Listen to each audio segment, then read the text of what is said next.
on FX. And can you hear the construction in the background when I'm talking to you? Yeah, Okay. yeah. So it's going to be a little nuts, but we got to make do. So for those who are listening, I have construction going on in my house. That's what you were saying. You'll hear it on our YouTube show as well as Okay. every single audio channel. Every show we do for the next 4 or 5 months because our show is spread out. So my apologies. My house flooded a lot too long ago, so we're just doing renovations at my place. Okay. I am Ray, And I'm Evy. and Evie, what are we looking at today? Helstrom. That's right. The main character, his name is David Helstrom, and it's a supernatural thriller.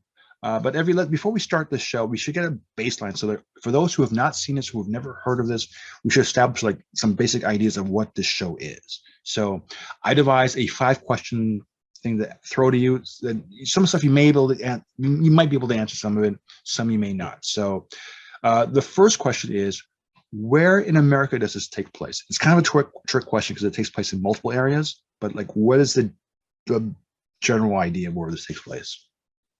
I don't know. Maybe on in a little town. And a very religious place is, and there's a lot of evil going on there. So they just want to figure out what's going on. Yeah, it's kind of like a sort of like a Dark Shadows type of thing. But Yeah. in America, it takes place in major cities like San Francisco, like Portland, Oregon, like Salem, Right. Oregon. Salem, which you think of witches automatically, right? It's kind of a red herring. The show is about a guy named David Helstrom. What is his day job? His day job is, I forget. He's a teacher. Teacher, yeah, that's at a university. Teacher. He teaches. You know what he teaches? They don't talk about this too much. But you have an idea? No. Ethics, which I don't know if that's okay. Is there a class? I guess there is a course about ethics, right? Like if there's a course on like philosophy, you could be a teacher. You could teach ethics. Oh, for sure. Okay. And third question is: does David have any siblings? He's got one or two. Like one. Yeah. Okay. Mm-hmm. Right. Mm-hmm. He's got a sister. Her name is Anna Helstrom, and then okay. Now here's the next part. In the pilot episode, where do we find the mother? In a hospital, in like a mental institution. Yeah. And do you know what her symptom is? Exorcism, like The Exorcist or whatever. Yeah, kind of like Ace Ventura. I have exorcised demons. This house is clear.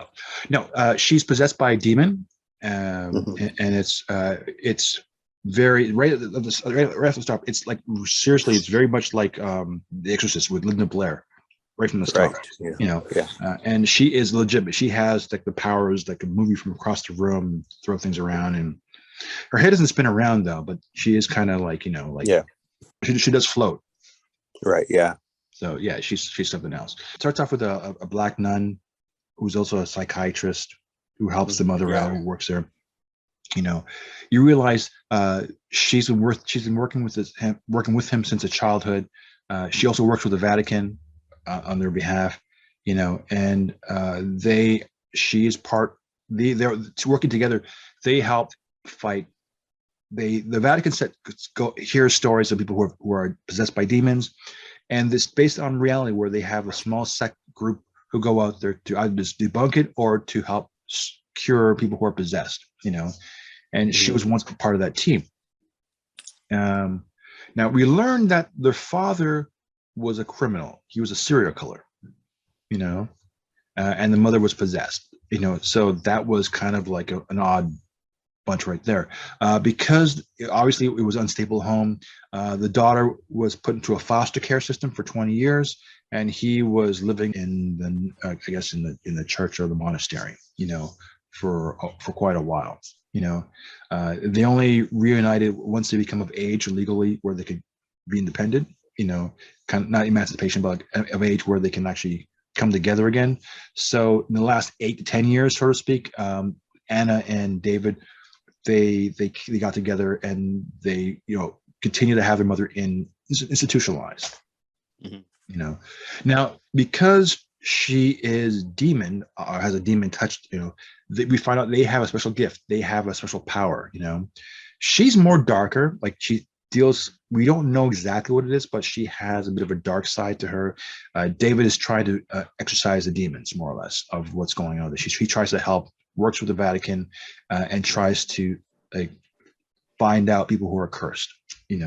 Now the show is about the father. He's been gone for many, many years, and then the show kind of pivots probably after the pilot episode. And for those who don't follow the series, whatever it is, if you just watch the pilot show, it pretty much establishes the entire series. It is the baseline for the series. So if you want to know like what the show is going to be like, watch the pilot. It actually sets up everything you need to know when you watch the series. It's a really great springboard for those who have no idea about the comic book, which is based on about the character, because it's based on a comic book character. He never had his own series, but he was part of other comic books. Like he'd be a guest star in a superhero team. He'd be a guest spot in a lower brow like comic strip. So it's kind of interesting in that sense. And if I would recommend Google searching, or if you could go to a comic book store, you could probably get information on Helstrom. His power set is interesting. What was your thoughts of his power set in the show, especially at the end? Sorry, say again. What was your thoughts of his powers, like when we start to see what his powers become as the show develops? Yeah, very interesting actually. Like you think he's a good guy and everything, and yeah, he's got these cool powers. Yeah. At first I didn't want to watch it, but then I kind of figured, this series is really good. I want to watch the rest of it. Okay, this is the part, I don't know if you can answer this, but like when you watch, like let's say the first 5 episodes or 5, 6 episodes, because when this was released to like the press, they released the first 5 episodes to the press, so before they could give the reviews, that the critics could actually watch like half the show. Oh, okay. Okay, and what do you think that the press reaction was to the series? Like, what do you think? What kind of reception do you think the show got? Well, probably a bad one, Mm-hmm. because it had to do with demons and hatred and how a family can be, it's something that yeah, it could focus on good things or bad things. Mm-hmm. Yeah, yeah, and I guess little towns are given like a bad view. Well, And I know. I kind of agree with you in a sense that yes, there's a lot of it's very complicated. They give you a lot of sub-story, a lot of storylines, a lot of threads, but there's no resolution. There's no connecting these things together for the first half of the show. So they keep layering like clues. They keep layering like this is the father's evil. The daughter does this. The daughter seeks out people with her gift. She has a friend who's an antiquities dealer who has something wrong with him. The mother. Yeah. There's the skeptic. There's all these little sub stories, little threads, but they don't connect, right? Like there's no overlap. It's just establishing story. There's nothing. There's no direction. So you have to keep paying attention to what's going on. You have to keep looking at what's going on. So if you don't like complicated stories, it's not complicated. It's a very straightforward story, but they keep layering it. So there's a lot of things you have to pay attention to, a lot of moving parts. Now, it does pay off at the end. It does come together at the end. It's just that to get there, you have to walk a great distance, to put it metaphorically speaking. You know, we learn about the mother. The mother is possessed, and then we finally get to see the entity that it has possessed the mother. What were your thoughts on that? Like when you realize what it is we're dealing with, like what were your how did you interpret it? What were you thinking? Like what were your thoughts in general? I was thinking that, yeah, this movie, something's gonna happen, definitely, and that's not so nice. And yeah, I was just wanting to find out what would happen in the future. So it wasn't so bad Mm-hmm. in my eyes. Okay, this is based on an MCU character, or a Marvel character. I almost MCU. Do you think, like, I know this is a question they asked about Daredevil and Punisher. Do you think this character has a place in the MCU, Helstrom? Um, yeah, Mhm. well, yeah, I would. Okay. I would, because it's interest. The characters in it are mostly bad, and people in the MCU like usually fight each other. But on that hand, you just want to see how bad the evil is. So it makes you want to focus on what's going on. So it's not so bad. I think that yeah, there's a change there. I think his character works well with like the underworld. So like characters like Blade, characters like Ghost Rider, characters like Constantine, which is DC. Yeah. But like Morbius, these like the supernatural element, that's where I'd see. Mhm. So like if there's like even Venom, but that's not, but more like the Marvel Dark Universe kind of thing, this would be his like gravitas, Okay.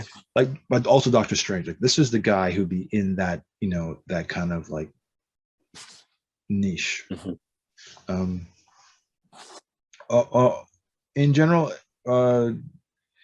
what was there a scene that as a highlight for you? Was there a scene that stood out of your mind as being like, wow, this is really something, or oh my gosh, I can't stand this, or this is what killed it for me.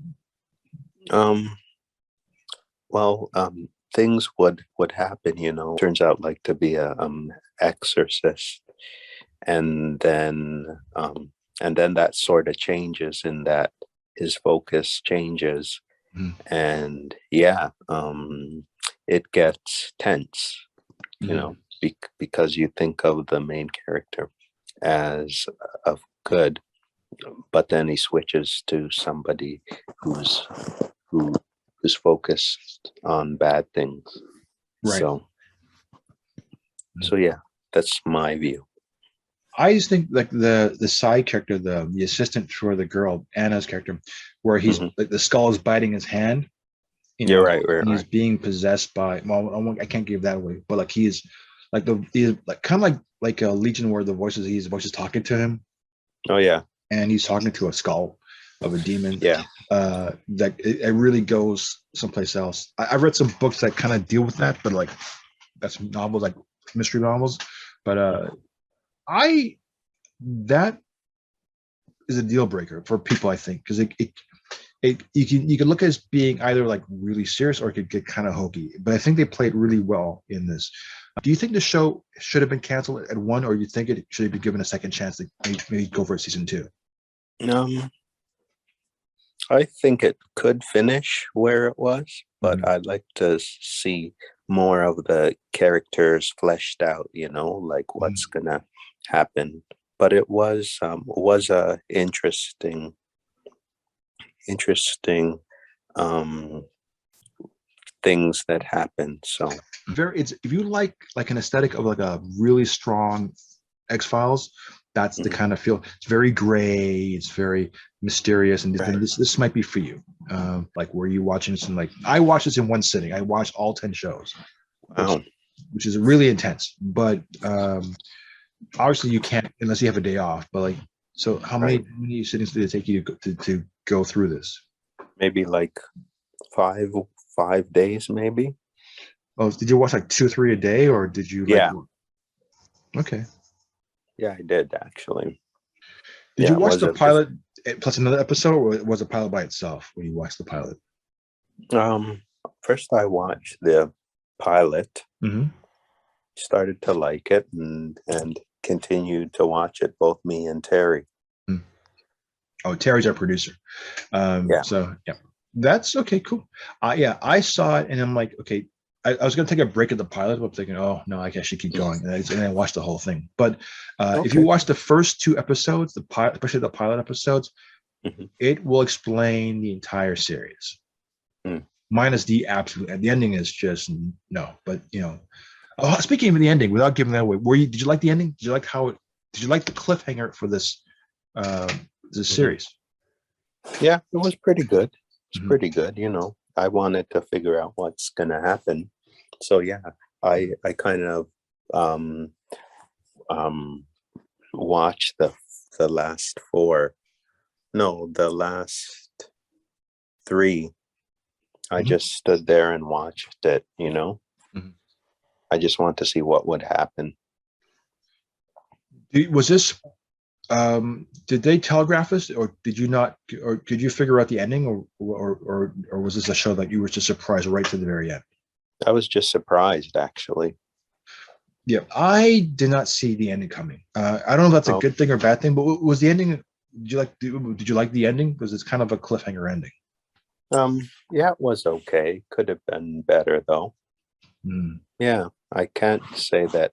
Yeah, I thought it was good based on what I heard before, or not heard before, but what happened near Mm-mm. the end.